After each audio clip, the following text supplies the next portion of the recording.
What's up, folks? It is episode 89 that was postponed from Thursday to today because we had some network issues due to a storm that rolled through here in Florida. And unfortunately, when the storms roll through, a lot of times it does knock out the internet. So we apologize for that, but we are live here today. It is Sunday, about 11:03 in the morning. We're sorry for the slight delay here. Dave Birkett is on in the green room on the audio side as he is making his way over to Detroit Stadium, also known as Ford Stadium. So we will have him on here in a second. So just a quick introduction. Dave Birkett will be on with us. He has very minimal time, so we appreciate him coming on. I'm going to add Fuji here to the stream. Fuji, how are you? Normally we do a quick introduction with your background, but again, we're limited for time, so we want to make sure we get you on here as quickly as possibly can.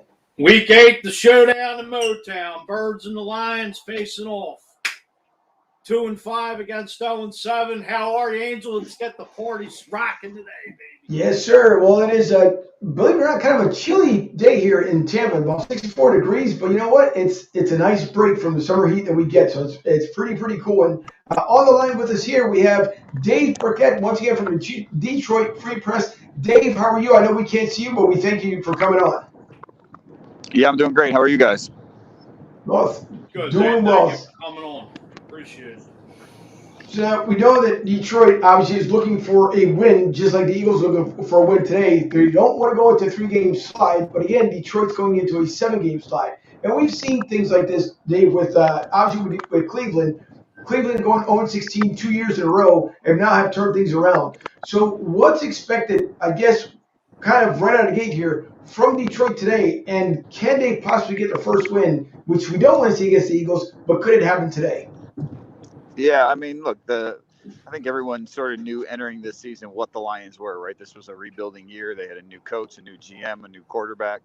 So no one, as much as people want wins and are frustrated by the losing, no one expected miracles this year. And so I think there's some realistic expectations about what this team is. And honestly, in some ways, not record-wise, of course, but they have exceeded those expectations a little bit. So today, look, I think these are two pretty evenly matched teams, two pretty bad teams, to be frank. And I did pick the Lions to win. I don't have a ton of conviction about it, but with their bye week up next, I think this is a shot for the Lions to get their first victory. Dave, as far as Eagles and Lions, pretty much similar situations with Dan Campbell as a rookie head coach, Nick Sirianni, the same thing here. How would you say the Lions, do you see them progressing as opposed to right now looks like the Eagles are regressing? What's your take on that? Yeah, I mean, the thing about the Lions right now is that as bad as things are, I think they're sort of pointed in the right direction. I mean, they have a very young roster. Started the season as the second youngest in the NFL. They've lost their two best offensive linemen, their best pass rusher, their top young cornerback to injuries, and they've still been in some games. No one's given them a ribbon for that, but they lost twice on last second field goals. One of them a historic kick, and so I think they've done some good things. And Dan Campbell's a big part of the reason why. I mean, people do, seem to embrace his genuineness and his passion and the way that he's treated players and people in the organization has been a breath of fresh air to a lot of people involved. As far as the number one pick, Penei Sewell, drafted by the Lions this year, I believe will be going up against Josh Sweat / Derek Barnett. How do you see him matching up against the Eagles' defensive line? Sewell's played pretty well. I mean, he's a rookie. He'll get a little sloppy with his technique at times, and he had a couple hiccups there. He gave up 4 sacks in a 2-game stretch against the Bears and Vikings. But for a 21-year-old left tackle, a guy who did not play a snap of football last year because of COVID, I think he's been better than most people would have expected. Very bright future, and probably stays at left tackle for the Lions long term. As far as Jared Goff, I mean, coming over from a trade with the Rams for Matt Stafford, do you see Jared Goff being the future or just playing out his contract? Yeah, I don't think he's the future for the Lions at quarterback. I think the Lions maybe there was some hope that he could be when they first got him, but they certainly weren't, committing to him long term. And then, seeing him up close. I mean, he's been a part of this 0-7 start. He has 10 turnovers. He's a reason why it's not all his fault. They don't have much in the passing game, very few explosive receivers. And some of the turnovers haven't been his fault, but good quarterbacks lead their teams to more. They make their teams better, and he has not done that this year. So I do think the Lions will be, looking for a new quarterback again this offseason, and whether they draft one or not, that's on their agenda to do at some point in the future. Would you say, as far as T.J. Hockenson, Jamal Williams, and Swift, they will be a problem for the Eagles' defense in the secondary today? Well, that's certainly the Lions' three best, skill players, and the guys that they build their offense around. Swift in particular, just because of his dual threat ability. Jamal Williams is a little banged up. Assuming he plays, he might not have a full workload, and that could put a little more on Swift's plate. But really, the Lions' offense is about DeAndre Swift and T.J. Hockenson and getting that running game going. So if they're going to have any success whatsoever, it's going to be about those three. Just to piggyback on what you were saying with DeAndre Swift and Jamal Williams, I mean, Eagles defense is 30th in the league against the rush. Kind of similar with what happened last week with the Raiders. They pounded Josh Jacobs and Kenyon Drake, and I forget the tight end's name, but it could be a similar situation with that offense, the way David Carr and those guys came out and just lit the Eagles up last week. Well, that's been the Lions, MO all season, is they can't win shootouts just because of the personnel they have really on both sides of the ball. They defensively, they rank near the bottom of the league in most categories too, and so they don't want to expose that unit. And then offensively, they don't have the horses in the passing game, so they need to control the clock. They need to be cognizant of the snaps their defense is playing, and a lot of that is about getting the ball in DeAndre Swift and Jamal Williams' hands.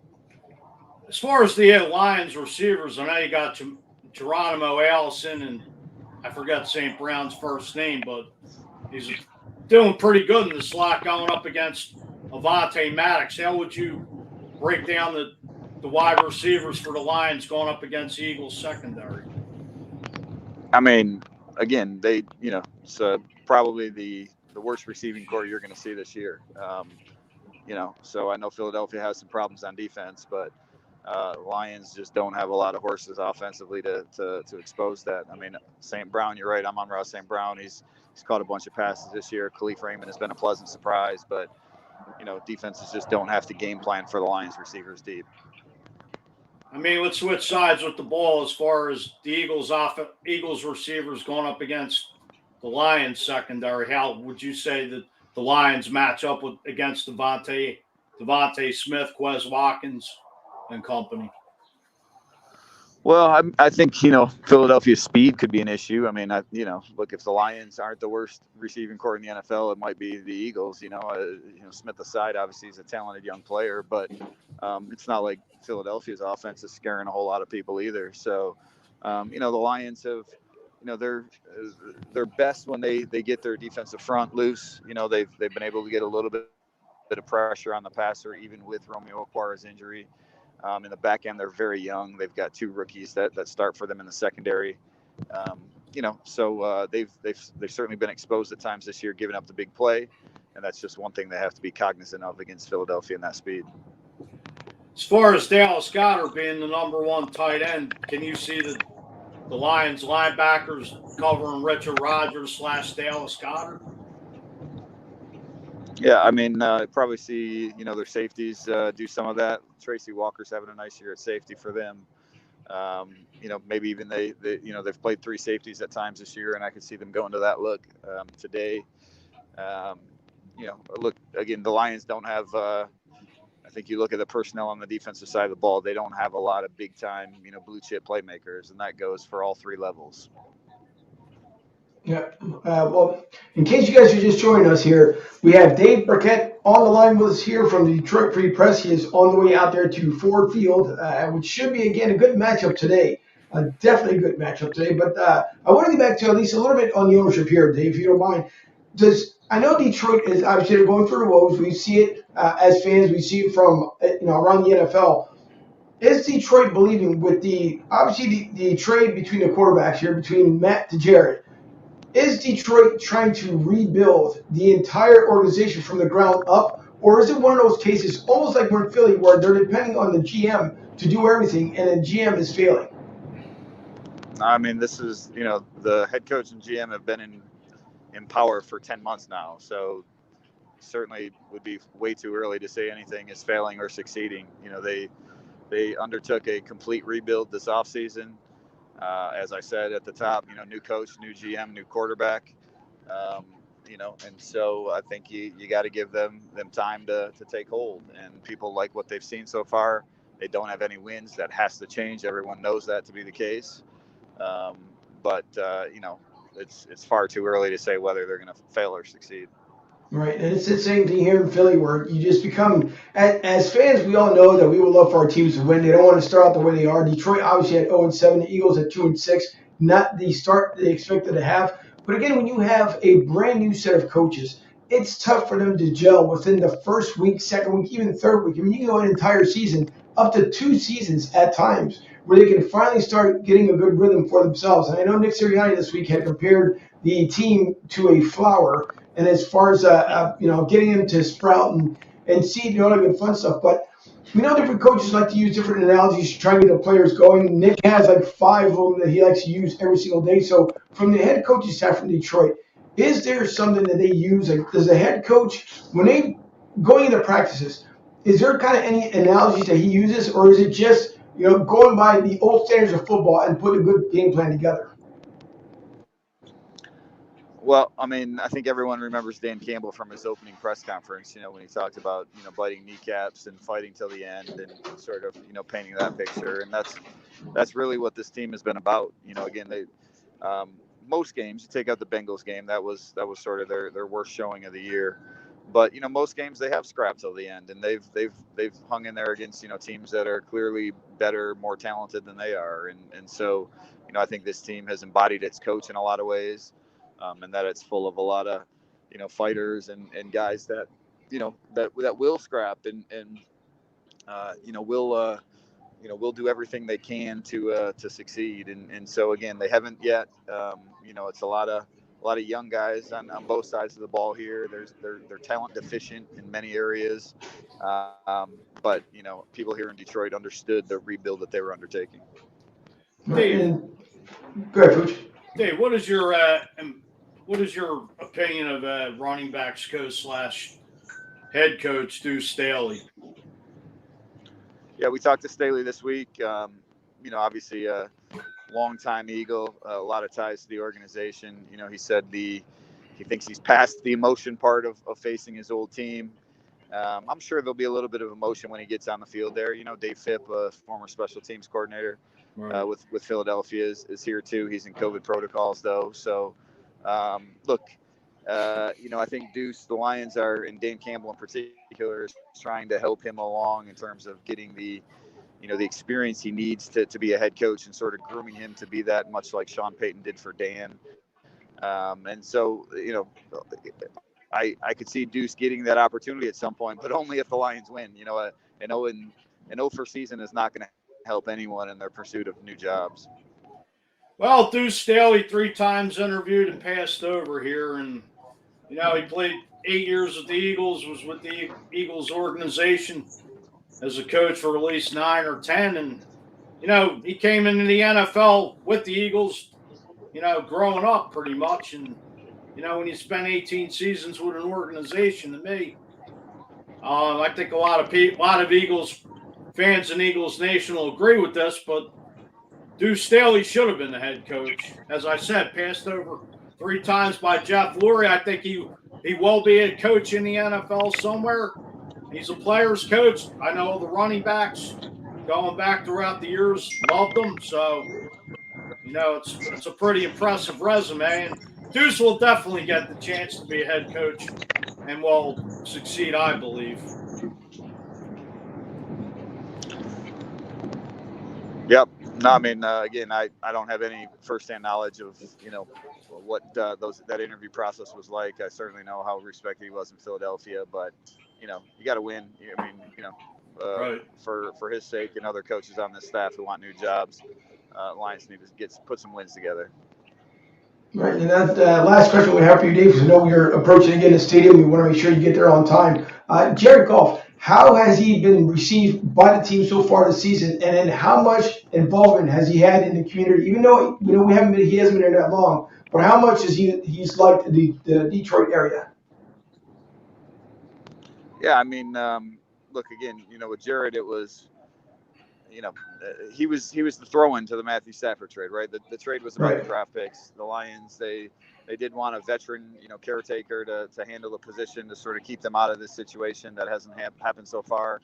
I do think people in the organization, maybe appreciate the leadership that he's shown, some of the things that he's done behind closed doors. His play has not been great. 10 turnovers this season. Again, not all his fault. The Lions have no one in the receiving core that really challenges receivers deep, and maybe that's part of why Jared's numbers are down too. But he needs to be better. I think most fans, and probably if you ask most people in the organization, they would admit that the Lions will by the time they're ready to win, they will have a new trigger man playing quarterback. Well, we hope so. Listen, Dave, thank you so much for coming on with us. We really do appreciate it. Any final predictions is what you believe the score would end up being here ultimately at the end of the game? Yeah, I mean, I picked the Lions to win 23-17 in the paper today, freep.com, if you want to check out my scouting report and predictions. Look, again, I think both these teams are, they're both pretty bad, frankly. And Right. I think the Lions being at home, bye week, a little more desperate for a win, maybe a little bit more in their coach, kind of the way the season has gone. And so I've got the Lions winning a close one at Ford Field. All right, well, listen, Dave, thank you so much again for coming on with us. Again, we're going to let you go here so you can arrive safely there at Port Stadium. So thank you for coming on. Again, we'll have everybody make sure they follow you there on Twitter and also to look out for your article as well so everyone can take a look. Because even though we're Eagles fans, but we also like to share love with everyone that comes on the show with us. So thank you so much again, Dave, for coming on with us today. Thank you, Dave.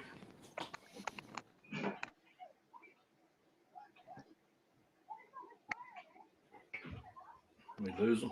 Yeah, I think we have lost him there. It sounded like he was going into the. Sounds like he might have been going because it was breaking up his cell. But hey, listen, at least we got the important part of the interview under the time limit for one, and two, that the key parts of it we were able to hear because it's tough when you're on the road. Obviously, we have from Verizon, AT&T to T-Mobile, you name it. But you get into areas where it's kind of bad. So thanks to Dave for coming on.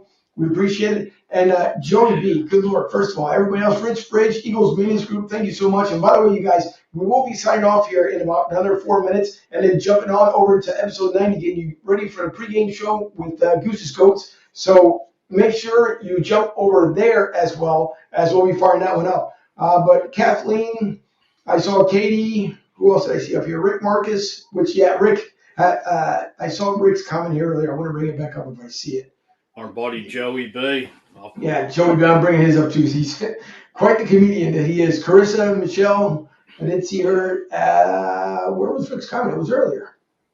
Overall, no person has zero paycheck. Oh, here we go. So he says, should I wear a hoodie today? 65 is a bit chilly for me. Yeah. It's funny, Rick, and you bring it up because it's so many people. It's funny to see here in Florida, Fuji, and just kind of paint the picture out there for everybody. It gets like in the 60s, and you'll have people pull out like the fur coats, the wool caps, scarves, gloves, you name it. It's like, are you kidding me? Like, this is nothing remotely to what it is like back home, but it's funny to see it. Do you have a fur coat like Howard Eskin used to wear, like the King I of Bling? surely don't. You got it back in that closet with the Brady jersey. All that other garb you got there, right? From Fanatics.com. And all that Tampa Bay Buccaneers and Lightning apparel you have hidden. No. I'm gonna wear a Lightning hat today. So you pulled that out of the closet, didn't you? I know you got it from Fanatics, right? Where else? Yeah, Who else has the best sports apparel?